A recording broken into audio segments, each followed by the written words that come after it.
A monster ship The Fitzgerald was essentially the top of the line. meets a monstrous storm. It's like a heavyweight fighter getting hit in the face. This week on Open Record, the legend, The last time I talked with him, he said he was holding his own. the tragedy, The last words that were ever heard from the Edmund Fitzgerald. and the questions that have never been answered. That air of mystery, that air of incompletion. 50 years after the Titanic of the Great Lakes was bested by the gales of November.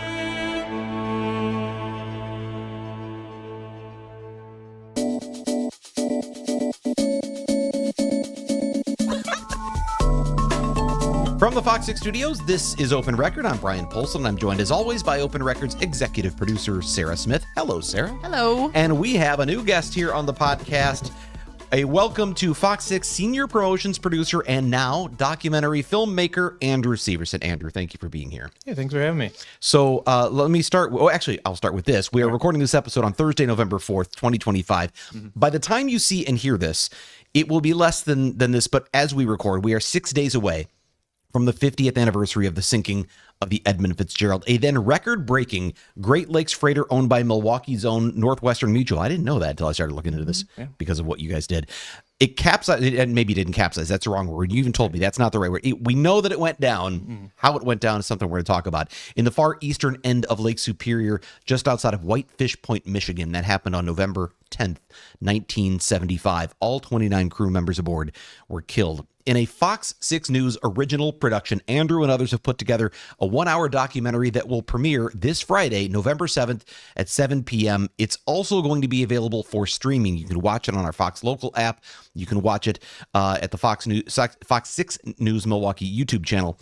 On this episode, we're going to talk to Andrew about his work on the documentary. We're also going to hear from our chief meteorologist, Rob Haswell, about the science of November storms on Lake Superior and why they've been such a threat to the shipping industry for so long.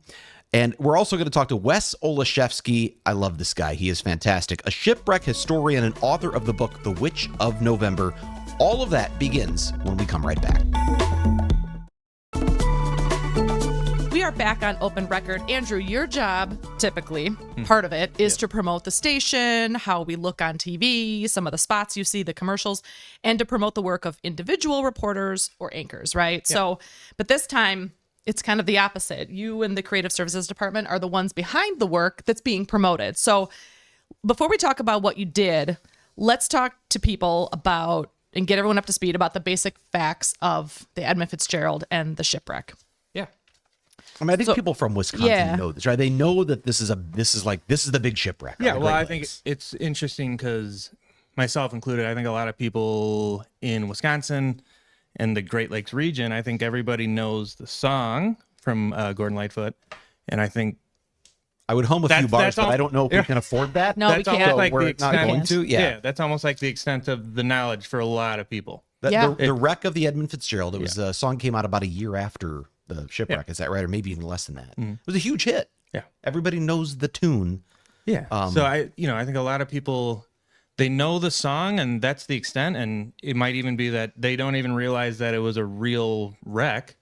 So I think one of the big things that we wanted to get into was, as we're approaching the 50th remembrance of it, was, it's a big local story event, and I think we have the opportunity as a local news station to really dive into like local storytelling and keeping local history alive. What I thought when I first heard it, because I didn't know, I knew this had been a shipwreck. I knew it happened in Lake Superior. Yeah. So I knew it had, and it came from, it started in Superior, but that's so many hours away. It's hard to believe that's still Wisconsin sometimes because it's way up there. It's far. I didn't realize the direct connection to Milwaukee that it's named for. Yeah. Edmund Fitzgerald, who was what was he, CEO, president? He was the head of Northwestern Mutual. Yeah. And it was Northwestern Mutual. They were the owners of the ship. Now, they didn't build the ship. They commissioned all that out, but they were the owners of the ship. So it has a very strong connection to the city of Milwaukee. Oh yeah. It's a very Midwest story because it's, the owners were from Milwaukee. The name Milwaukee's on the back of the ship.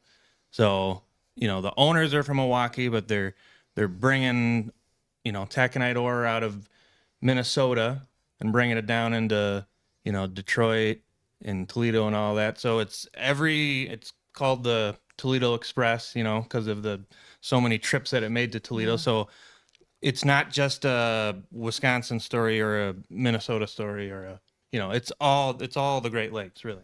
I also think about when you were talking about what they were shipping, that whole seaway is such a massive shipping channel. As I watched this, it was crazy to me how, first of all, how you can build a ship and the work that it took at this point in time. I mean, mid 1900s here, where they're building this thing, and the fact that it can carry all these thousands of tons of material is just wild to me to begin with. And I didn't even think about some of these things that, some of the people that we hear from in the documentary about, like, oh, I guess if we didn't have this shipped to different places, we wouldn't have automobiles. We wouldn't have, all these other things, that this was such an important path for these ships to get the cargo where it needed to go, because you couldn't put it on rail. You couldn't bring it in a vehicle. You had to ship it. You think of the heavy industry of Cleveland to Detroit. Yeah. And you don't realize, but those materials are coming from all the way across the seaway there, all the way across Superior from Minnesota and wherever else. And so that was a very important shipping channel. This is the mid 1950s, I think 58, when this ship was first when she was launched. So 1958. And at the time, it was a record-breaking ship. Yeah. 729 feet long. Yeah. And so it could carry, obviously, a lot of cargo, way more than you could carry by truck or train. But let's talk about, it was, 17 years later that it finally went down. Correct, yeah. And basics here. What happened with that? I know we're going to talk to a historian more about that a little bit later on. We're going to talk about the weather with Rob. He'll probably get into a better detail with me, but yeah.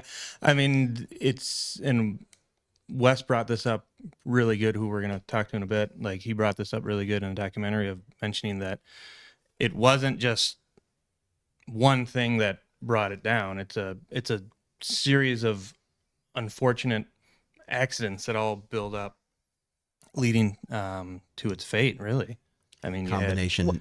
So like what? So can you just maybe base level? Okay, so what were some of those things? Obviously, we know there were the waves and the winds and all that stuff. There but was a huge what winter else? storm. There was the ship was known for having a failing keel, which is going to be bad with the boat terminology, but the bottom of the boat, essentially. There's a point where they knew a storm was coming, but they went, all right, we'll be fine. We've been through storms before. Yeah. We'll take the northern shore and kind of ride it out. So then, they're riding north, but then they cut, the Fitzgerald cuts maybe too close to Caribou Island. And that's one of the main theories is, did it have a grounding or a partial grounding near Caribou Island? So that's some damage to the underside. Yep. Because if it did damage, then water's coming in. There's the theories of there was, bad hatch covers. And so, those hatch covers allowed a bunch of water in, right? Yep. Is that okay? But so potentially, potentially, that's one of the theories. So if that was the case, then it puts a bunch of extra water in with all the other stuff, and that contributes. I don't want to steal Wes's thunder because he does a lot better job explaining. I do want to get back to talking about the, the shipping industry. I think that was a real. Not a can of worms, but it doing the research of it, and just it really made you think for a moment of stepping back and realizing literally everything that we get, it needs to be shipped. And I think it's something not just in freighters, but just trains and semis and stuff and everything of you don't realize how important and how essential the transportation industry is to, not just the United States, but the entire world. And it's just completely overlooked. So this ship went down just off the coast of, just outside of Whitefish Bay, Michigan. So it gets most of the way, right? And then it goes down. Yeah. And we know that all 29 crew members died. And when you hear about them in the documentary, and maybe it's the song. Maybe the song gives me a little more of a romantic feel, but you get the idea of these hardened seamen. That this was their life is it was right. They were gone for a long time. Yeah. And these were hardened, tough guys, but they this ship and they met their match obviously with this particular storm. Last thing I want to ask you before we get to our meteorologist, I want to know. I said you do the creative services. You're a promotions producer, and now document. What prompted you to say, you know what, we're going to make this a documentary? Well, it was really a lot of things coming together all at once. So, you know, I myself wanted to see if I could actually edit something longer than 20 seconds. This is a lot longer than 20 seconds. Yeah, Right. yeah. So it's a little bit of that. What's interesting is thinking of that, like, local television has finally come full circle, because in the early days, local TV stations would create original programming and stuff, and then that kind of all went away. And now with the emergence of streaming, now we have this ability to actually make like original content again. So that's kind of how it originated. Was there something about this particular story that you were like, this is the one I want to start it with, though? Yeah, I mean, originally we were going in a different direction with a different story, which I won't get into now. But, you know, we just realized, like, oh, we're coming up on the 50th of the sinking, and it just felt like a really appropriate story to try to tackle, because, once again, trying to get into that local storytelling and big events, and it felt like a proper way to commemorate the sinking versus just like, you'll see when you watch it, like, you can't, it's very difficult to try to tell the story in a 2-minute news package or even a headline. Like, Welcome to our world. Yeah, you got to really, I think, dig into it and learn all the extra stuff. Yeah, there's some nuances to it. Yeah. Let's talk quick one more thing too about the other Fox stations. Our sister stations are also working on pieces that are not this, but are tied in. So can you just talk quickly about some of that? Yeah, so a couple of our sister stations, KMSB up in the Twin Cities, and then down in Detroit as well, we're all kind of working independently together on a larger, we're kind of treating it almost like a mini series. So, and that's only all going to be able to watch on Fox Local. Shameless plug. So ours is going to be kind of episode 1. So we talk about, you know, the shipping industry, and then we talk about the final voyage that she took, and then the wreck. Part 2 is going to be with Minneapolis and St. Paul. They're going to be doing the dives down to the actual wreck itself and talking about the final dives and why you're not allowed to visit the wreckage site anymore. And then part 3 is going to be done by Detroit, and they're going to be talking about kind of just wrapping it all up into a nice bowl. Yeah. Well, one of the big things, obviously, about this, the title of this podcast, Gales of November, and title of your documentary, is a reference to one of the lines in that Gordon Lightfoot song, which is all about the season that we are in right now, one of the most dangerous seasons in that shipping industry in the Great Lakes. And there are meteorological reasons for that. We're going to talk to our chief meteorologist, Rob Haswell, when we come right back.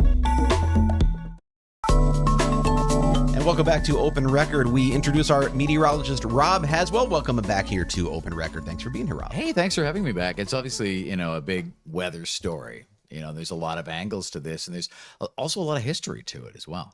Well, let's go back to that final voyage of the Edmund Fitzgerald. There was, obviously, it was a stormy day. The waves were really high. There were terrible conditions. And we know there are other things that we're going to talk to Wes about that were factors that may have led to the sinking. But let's talk about what was going on with that particular weather event and why November in particular is such a bad time for these kind of things. Yeah, I mean, this time of year does tend to get fairly windy because we have a big pressure gradient. So pressure gradient is the difference between the air pressure of a high and a low. And this time of year, those are a little bit more extreme. The lows are a little lower, the highs are a little higher, and that pressure gradient sets up in a way that the air is just rushing from one to the other. You get that stronger wind gust. Plus, you've got the leaves. You've got the leaves coming out of the trees. There's just so much more happening this time of year where the wind is also impactful on top of being stronger just in and of the meteorological setup there with the pressure gradient. With this storm, this is the type of storm that this has a nickname. Like we have Alberta clippers and things like that. This is called a panhandle hook. It's also known as a Texas hook or Texas hooker, which gets a little problematic. So it's become the Panhandle Hook Storm. And this one actually formed just a little north of the Texas Panhandle, more into Kansas really is where it kind of really got its act together. And it gets the nickname Hook because it kind of takes this sharp hook as it pushes up into the Great So Lakes. it's moving east, and I'm going to do this wrong way across the screen. It's moving Yeah. east. I got to be like a meteorologist, Sure. go the opposite way. It's moving east, and then it takes a sharp northerly turn. So it's developed, they call it cyclogenesis, right? So it's the genesis of a cyclone, and that it develops in the panhandle. And yeah, there's a slight easterly movement, but then suddenly it starts to have this drive to the north. So it's almost moving due north or north-northeast as it really intensifies. And in this case, right up over Lake Superior. And at that point, it really hit its intensity, its deepest and its most, vicious, if you will, right over Lake Superior. And it was that really led to the weather conditions. I heard you talking about all the variables that led to the sinking. So the weather part of that was at its worst as that low hit the lake, and there was a huge wind shift. So a northeast wind comes across Lake Superior, sure, whips up the waves, causes some problems. But as the wind shifted to the northwest and intensified, now there's this huge open area of water. Lake Superior is kind of aligned, northwest to southeast, and the long open water, we call that a fetch. So it blows across the water, picks up that extra energy and drives those waves, and they become even stronger and even bigger. And that just wasn't picked up on the forecast modeling at the time. Man, that's fascinating. All I could think about too when you first mentioned that it was when it snows and then it's blowing and you're driving on like those highways, and there's just fields around you, and you notice that the snow blows right over the road because there's nothing there to like block the wind. Yeah. Is that kind of like that? It's a pretty good analogy because, when you're in an open field, like a farmer's field, and it's going across there's less friction, right? Let's just slow it down. Well, now think about that in the massive Lake Superior water, Lake Michigan. We live next to Lake Michigan. It doesn't have the same friction, the same pushback, if you will, on the wind. So it allows it to get even stronger. And then obviously, as the wind is coming across that large open expanse of water, it is driving that water and creating these massive swells and these massive waves. Is this some? Sorry, No, go ahead. Is this something that you feel like as technology becomes better, as the years pass here, that we collectively are learning more about maybe what happened? Like, I know you said they couldn't predict some of this, the wind shift and stuff like that. Right. Is that because maybe the technology wasn't as good, and then you could like hindsight, or it's like, oh, that's what was supposed to happen because those are the characteristics of that? Right. Yeah. To be clear, no mistake was made. Yeah. Right. We're talking about 50 years of weather technology development, and the forecasting of the time was very good. It was wonderful. They had a gale warning issued. They knew there was going to be a situation that was ramped up to a storm warning, but at that point, all of the things were in motion. They were out. They were doing their run, and so the storm warning was issued as they were out there dealing with it. So they've actually done it. They took the data from that year and that storm, all of the stuff that's been preserved by NOAA and the National Weather Service, put it into the modern forecast models, and the modern forecast models picked up on it and did a lot better job forecasting. In fact, pretty much nailed not only the timing, but the intensity of the wind speeds, and more importantly, the wave heights, because, a gale warning is kind of one notch down. So had they had that data back then, or that ability to compute that data more accurately, the forecast models that we have now, they might have been able to issue the storm warning earlier. They may have delayed the shipment, or, I don't know, taken a different route. Yeah. Obviously not my area of expertise as far as shipping iron ore, but I can tell you that is fascinating to know that the data was sound. The forecasting for the timing they had was sound, but with today's information and technology, we probably could have prevented it. At least the weather component. Are these particularly more common in November, and we hear the gales of November, or is that's the end of the shipping season when this season begins, so there's some overlap? What is it about November that makes these so common or dangerous? So these types of storms can happen at any time. There's another notorious one that created this huge blizzard back in I think it was the 40s or whatever. These Texas hook storms. That was the Armistice Day. There it is. Is that right? Yeah. Okay. So there you go. It's a relatively common way for a storm to form and track, and they are notorious for rapidly deepening, and that's weather ease for getting strong really fast. right? And so they do catch kind of a little bit of a weather lore, weather myth to them, but it is just one of the many ways that low pressure systems form across the continent. These ones just can have a bit more of a bite, whereas like an Alberta Clipper, which we are familiar with That here, comes down Yeah. from the north, right? right? They Comes down form in from Alberta, Canada, Mm-hmm. Western Canada, but they move very quickly, and they're very, zonal. They go from west to east quickly. They move through. They might hit with 2 or 3 inches of snow, and then they're out of here. Whereas these hook storms deepen rapidly. They're drawing a lot more into the center of low pressure, and they're targeting the Great Lakes at a time when things like, as you pointed out, shipping is still ongoing. Well, this might be the wrong analogy, but I think back to when we had the floods here in August, and while yes, there was a lot of flooding in a pretty good sized area, there were pockets where there was particularly intense amounts of rain, Right. and where you had the worst flash flooding. Is it true with something like this, the Panhandle Hook, where maybe that Panhandle Hook comes through and Wisconsin or Iowa gets a blizzard and it's not so bad on Superior? And was it in this case just where the worst of the storm happened to be right over the place where the ship was going? Yeah, I think that's a really good point, because the track of this, the way it took it, and that wind shift that we talked about, with the wind turning to the northwest to open up that huge fetch of open water across Lake Superior, that made a huge difference. 100-mile, 50-mile shift in that track or the timing would have made a massive difference in the outcome. Is this one of those instances, like this storm and this weather system, that is like weather lore? Like, is this something that that meteorologists will look at and like study, and Oh, sure. It's like a major event? Yeah, I mean, not too many times do we ever go back and reanalyze the data from 50 years ago. So just the fact that that has been done and has been put through the modern models and everything shows how important this storm was, as far as, helping us understand the importance of marine forecasting, and, pointing to the fact that, proper forecasting, timely forecasting saves lives. Well, I have so many questions that I want to know. We hear from you. I want to hear from the historian about this too, because there's a lot of lore about this. And obviously we're hearing the facts of this, but there's also there are so many elements to this shipwreck. And I think a big part of what I want to ask Wes is kind of like you said, is this the lore from meteorologists? Why this shipwreck? There are other shipwrecks. Right. What is it about this one that just has gripped everyone for so many years? And maybe that's a good time for us to transition. We have a guest here who is a shipwreck historian, Wes Olszewski. He's also author of the book, The Witch of November, and we're going to have him here on the podcast when we come right back. Welcome back to Open Record. We want to welcome Wes Olszewski, a historian of shipwrecks, and also what did I call you? But right before the break, oh, that's right, author of the book The Witch of November. First of all, Wes, welcome to the podcast.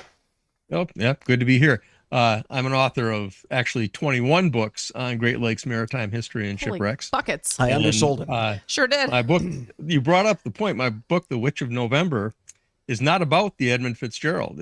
I mention it in there, but The Witch of November is actually about all of the other, or many of the other shipwrecks that took place on or about November 10th. In the Great Lakes or anywhere? Yeah, on the Great Lakes. And when I There's pitched that that to my many? publisher, he said, "Are there enough?" And I said, "Well, I just looked through the database and there are 44. Holy cow. Wait, so in the Great Lakes, there have been 44 shipwrecks on November 10th. November 10th. Is that more than any other date, or do you know? It's pretty much more than any other date. Now, if you go either side of that, if you go to the 9th and include it, and the 11th and include that, the numbers go astronomical. They go into like the 380 mark. So if someone says, Brian, do you want to come along for a ride across No, Lake thank Superior you. on November 10th, the answer I'll pass. is no. Yes, the But answer is that's interesting, maybe though. Wes, you said it. There's that many. And that's one of the things I asked before the break. What is it about the Edmund Fitzgerald? Why is this the one everyone has seized upon? Is it what Andrew said? Is it just because there was such a great song? Actually, if you ask somebody about the Annecy Minch, they'd go, who? But the Fitzgerald had a song. And not only did it have a song, it had a song in modern times when radio stations were broadcasting songs. And that song came out in about mid-1976, because I had just graduated from high school. And it was haunting. It really captured your imagination. And that's what it has done all along, is it's captured people's imagination. And it had people in the Great Lakes region to no longer look at these things that creep along the coastline there and along the shore and say, hey, there are men there and there is purpose there, and maybe I want to know more about them. I played the song for my wife this morning while we were just getting ready. I said, I got to get in the mood for the podcast. Had she never heard it? No, she'd heard it before, okay. but I played it. I said, it'll get me in the mood for the podcast. And I played it, and it ended, and she said, well, that's a depressing way to start the day. Because it does have that haunting thing, but it also adds sort of to the romance of the idea of shipping and the dangers of shipping and the dangers of being out in the open water. Obviously, that is something that is not just true to the Edmund Fitzgerald. You said it's something that is that's why you have really spent a lifetime looking into these shipwrecks. When it comes to this one, though, tell me about, I think in addition to the song, there's the mystery. Because usually we know what happened, and we don't necessarily know what happened here. That's a good point. Number one, I say that I never really looked much at the Edmund Fitzgerald wreck myself. I researched a lot of very, very obscure shipwrecks, and the Edmund Fitzgerald is one of the least interesting because it's now and it's right there, and you can go see it, and you can see parts of it. And other shipwrecks, they're just gone, and that's my job, is to look into those. But something about the Fitz, that song, and it just caught that culture at a time when it had us all listening. And I don't think Mr. Lightfoot really intended for it to do that, because the Summertime Dream album is a great album. Yeah, it really is. And I had heard that he actually put that in his filler. Oh, so that's crazy. And became a number 2 song. Which happens in the music industry all the time. Right. So let's talk about what you do know, though, about this. So they're on this journey from Superior. And by the way, the song gets it wrong. It says to Cleveland. They weren't going to Cleveland. They're going to Detroit. Says they came from a mill in Wisconsin. It was a mill in Minnesota. So there's some factual errors there, too. But generally, we get the idea. It's going from Superior across the lake. What happened? Or at least, what do we think happened? Every accident, and I come from an aviation background. So when you come from that background, you are steeped in aviation investigation. So you learn about all the accidents so that they won't happen again and they won't happen to you. And so that's the way I approach things. And when you look at this accident, what happened was, just like every other accident, it is a chain of events. And if at any point the chain had been broken, the accident would not have occurred. So, where does it start? Well, a lot of people say it starts with that, Captain Ernest McSorley that just, he cowboyed out into this storm. No, that's not the way it went. He left on a very fine day, a nice Indian summer day. And he and Captain Cooper were way up in northern Lake Superior when the final storm warning was issued. And part of that is, as your meteorologist correctly pointed out, is that if you took what we know today and you took the technology today, you could more accurately have forecast that storm. In this case, it was forecast to go to the center. It was supposed to move south down along Mackinac. And instead, it moved farther north and went right across Superior. And the reality was they got the worst of it here. And a lot of people think that they were buffeted way up there. No, they weren't. They were actually down past the islands heading into Whitefish Bay when the storm really hit at its greatest.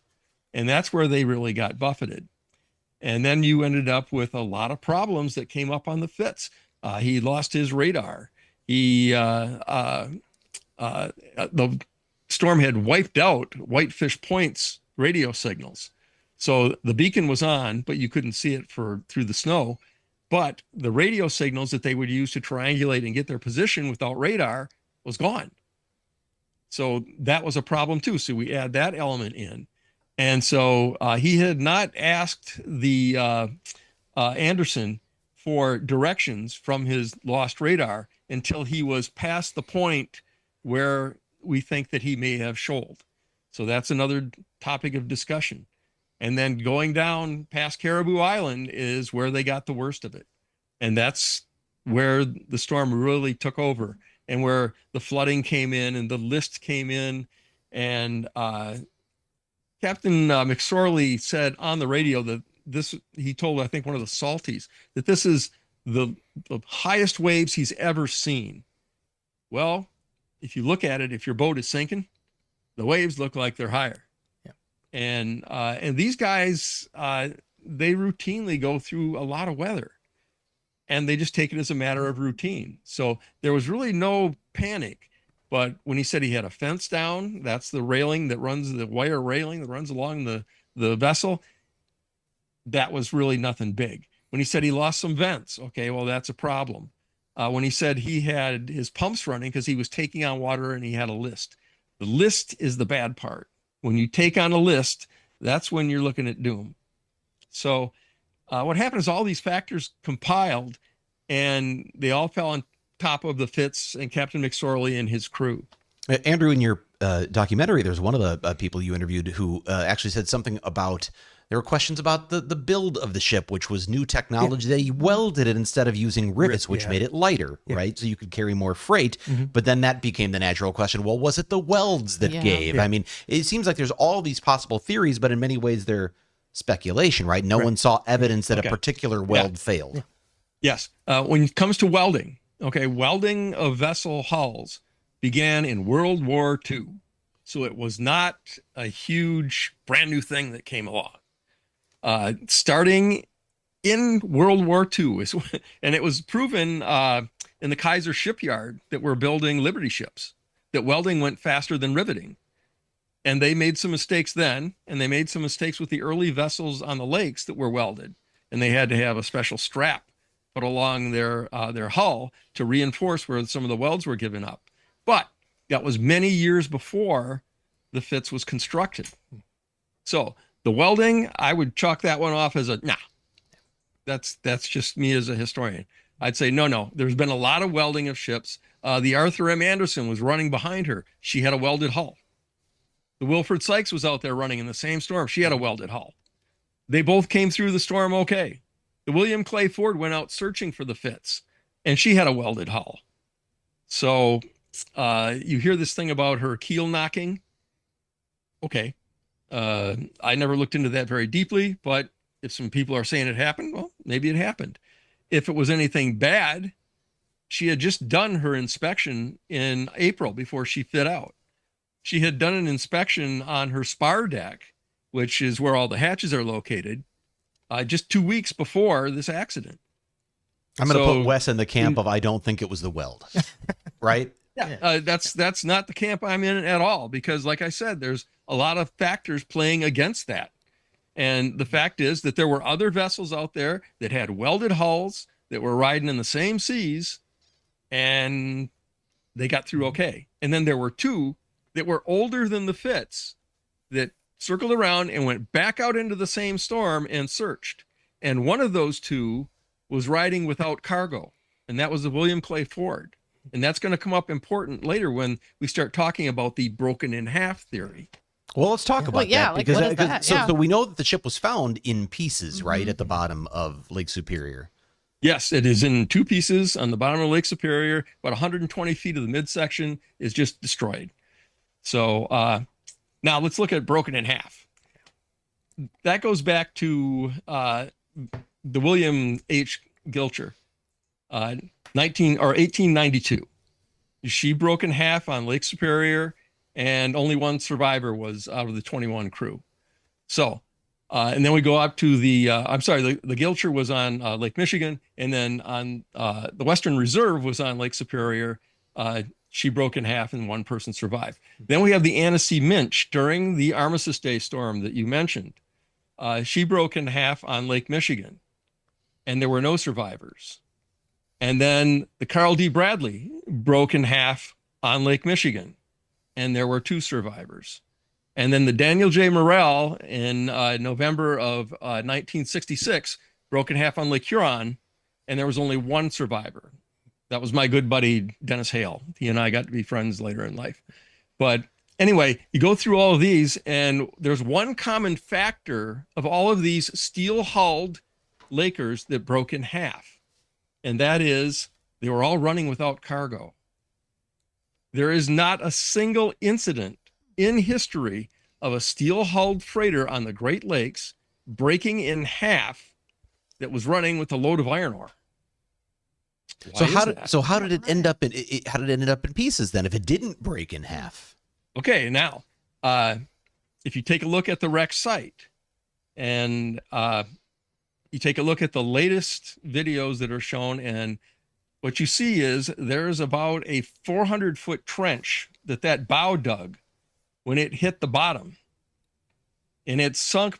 Some of my wreck diver friends who up there on Lake Superior swear it hit bedrock. So keep in mind, it's in 550 feet of water. The Edmund Fitzgerald was 730 feet long. That bow could have hit the bottom while the stern was still on the surface. Oh, that's right. It's not like it's going way down. Oh, I didn't even consider that it's not that deep. Okay. I mean, and comparatively look speaking. at the bow damage. Why is there taconite thrown all the way up onto the pilot house and the Texas deck, and mud thrown all the way up onto the pilot house and Texas deck if it broke in half on the surface? So you're saying, so your theory is that it broke when it hit the bottom? Let's go into another part of the broken half theory. That is, there was no Mayday call. Okay. The Carl D. Bradley that broke in half on Lake Michigan, the mate made several Mayday calls and said, we are going to sink. We're breaking in half. Okay. So they had enough time to make a Mayday call. The Daniel J. Morrell, when she broke in half, that severed the wires from the stern where the power was to the bow where the radio room was. And so there was no power up front. And the result was no Mayday call could be made. And as a result of that, the Coast Guard made sure that the Edmund Fitzgerald and other vessels later on, Fitz had a KR-102 50-watt emergency radio set in the pilot house, 2 units. Anybody could have grabbed one of those and said, we're breaking up, Mayday, Mayday, Mayday. They knew that the Anderson was right behind them, but they didn't.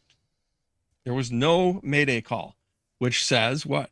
Whatever happened suddenly, right now. That's it. So what could happen that suddenly that you wouldn't even have time to make a Mayday call? Well, keep in mind that when you're running with taconite iron ore of any sort, the hold is only about 1/3 full, because if you filled it up all the way, iron ore is so dense it would just sink the boat. Yeah. So they only fill it up about 1/3. Taconite, you've seen it, it's little marbles of iron ore. And I think they said it might have been Fred Stonehouse who found this, that the University of Michigan said the angle of repose on taconite was something like 23 degrees. So if the bow went down below 23 degrees, all that taconite would come rushing forward. Oh, shoot. Yeah. And you're going to have this mass of cargo that's going to be shoving the vessel down. Yeah. Now, that's kind of what Captain Bernie Cooper thought happened. So like an avalanche of taconite just pulled it down. Captain Bernie Cooper thought that, number one, that he was sinking after he passed Caribou Island. And he said it on all of his tapes that, 15 minutes after he made that pass, he was sinking. And I'll take Bernie Cooper's word over anybody else's word. But that's one theory, that what happened was they took on enough water that they picked up a couple of very large waves. There was a record of 2 large waves. Everybody saw those sisters coming along, and they really battered the Anderson. And when they got to the Fitz, that might have been her end. Now, I'm saying might be. I don't know what happened to the Fitz. Okay. I don't know for sure what happened. Okay. There's another theory that she was struck an submerged object hit her, like a big tree branch or a big tree trunk or, something like that, came out of the water and took down that fence and knocked off those vents. Okay. Problematic there. What are the odds? So anyway, I get the sense overall that's part of the allure of this, is that we just don't know. Even all these 50 years that's later, the whole we thing. don't Now, know. if you hear anybody say, "I know what happened to the Edmund Fitzgerald," they're full of it. Nobody knows. I don't even think that Ernest McSorley himself knew what was happening to his vessel. He knew he was taking on water. He knew he had a list. He knew he was in trouble, but he didn't know how much trouble. And he just saw that the waves looked like they were getting larger and larger and larger. Okay, that's it. Now, if he had broken in half, he had plenty of time to pick up one of those handheld radios or one of those battery-powered radios and make a Mayday call. And nobody did. So I wish we could talk to you for hours, but the time goes so fast here, Wes, that we're actually running out. And I want to ask one thing before we let you go. 50 years since this happened on Monday. Is there anything that's good that's come out of this, other than, whether people like the song? What good has come from the wreck of the Edmund Fitzgerald all these years later? Attitude adjustment. What happened was it sent a shockwave through the industry, through management. And now when the weather's really bad, captains don't hesitate to go and park behind an island. Just yesterday and the day before, they had a big storm on Superior, and there were 1,000-foot long vessels that were parked in the Apostle Islands taking shelter. Oh. There was a time when the captains wouldn't have done that. They'd have said, no, we'll just keep hauling. Yeah. And what happened is it was a change in attitude of the mariners and their management, because management's not going to chew you out anymore for taking shelter. Management's not going to deny you a captain's seat for taking shelter. Management's not going to do that anymore. And that is the good thing that came out of it. Now, another good thing that came out of it is people like me.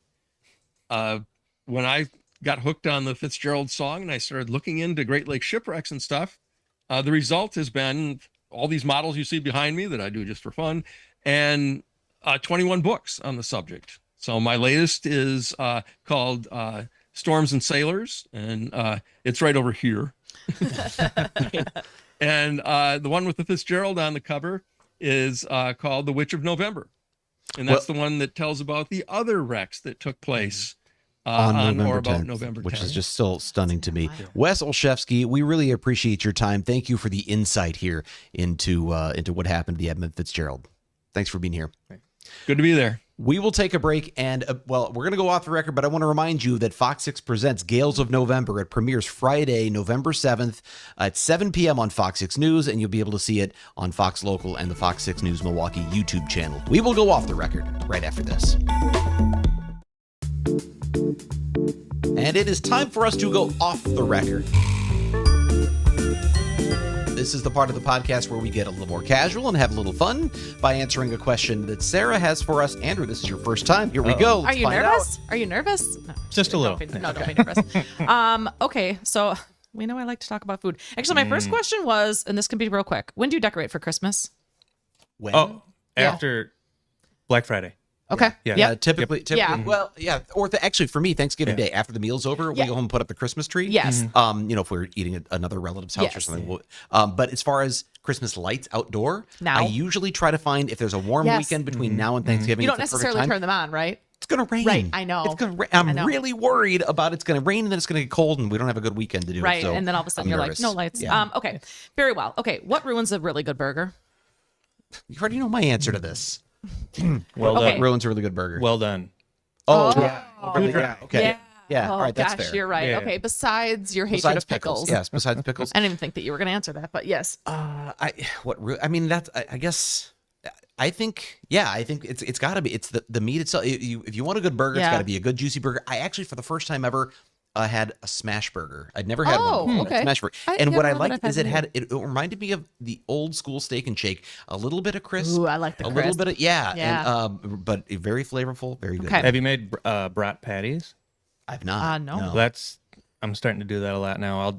I know you can buy them, but you just get the brat. Oh, and you take the and casing you off. cut the casing out, and then you reform it and smash it yourself for grilling. And it's better because then you don't have that gross, hard casing. Oh. There you go. All right. Okay, I like that idea. I also will argue that a bun will make or break a burger. Oh yeah, A crummy bun. One that's too much Yeah, bread. it can't be too weak You that need a it good can't. bun to meat ratio. Yeah, it can't. Like it has to withstand like the juice of the meat and any other sauces that you might put It on. really goes back to Wendy's. Where's the meat? That's what that was about. You're Was right. the idea that you had too much bun, not enough burger. That's right. I would also say, and I know this is not a popular opinion, I don't like eggs on burgers. Like a fried egg on a burger? Why? I don't know. How I would like you them not separately. like a nice runny yolk coming around like the cheese. No, then I would just Oh, put some man. other sauce on it. I don't know. Dave's quiet. Dave, I want to hear what you have to say on this. What ruins it for me is if it's too big. Like, restaurants like trying to. they put too much. stacked. There's just too much, or true. either too much stuff. Yeah, where Just- it's like an just- onion ring and four Just cheese make curds. exactly. Just make a damn burger. And that's fine. I actually agree. I mean, if the burger itself is good enough, you don't need to dress it up with all the extra stuff that makes it. And that idea of trying to, if I need to actually cut the sandwich because I can't actually take a bite, then it's kind of ruined the. What's the most bizarre thing you've put on a burger? I don't know, bizarre, but I was surprised how much I like peanut butter. I was going to say that. I tried the peanut butter as well. Did not hate it. Sorry, guys, we're out of time. I would love to talk more about this, but we are. We're going to end on peanut butter. We'll wrap it up and we'll come right back. That is all the time we have for this week. If you have a topic you'd like us to discuss on Open Record or an issue you think we should investigate for Fox 6 News, send an email to fox6investigators@fox.com. Thank you to Sarah. Thank you to Andrew. Thank you to Dave. Thank you to Wes, our guest today, and to Rob Haswell. And with that, I'm Bryan Polcyn. We'll be back next week.